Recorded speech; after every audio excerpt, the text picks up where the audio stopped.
Ang tao kahit walang pinag-aralan, pero marunong makisama at rumespeto, ay daig pa ang edukado at matalino. Hindi masamang magkaroon ng mataas na pinag-aralan.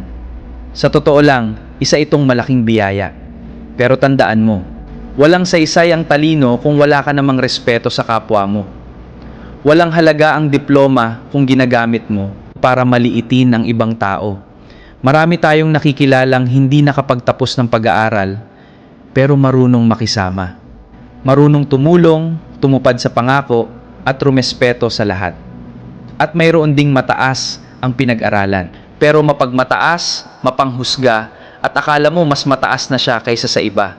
Palagi mong tandaan, ang edukasyon ay natututunan sa paaralan, pero ang mabuting ugali ay nagsisimula sa tahanan at makikita sa araw-araw mong pakikitungo sa kapwa.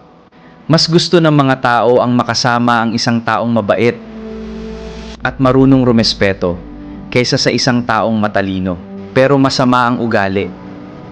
Kaya huwag mong husgahan ang isang tao dahil lang sa hindi siya nakapagtapos ng pag-aaral. Hindi mo alam ang mga pinagdaanan niya sa buhay. Baka wala lang siyang pagkakataong makapag-aral, pero marangal naman siyang namumuhay. Ang tunay na sukatan ay kung paano mo tratuhin ang ibang tao. Dahil ang mabuting ugali at paggalang sa kapwa ay mas mahalaga kaysa sa talinong walang respeto.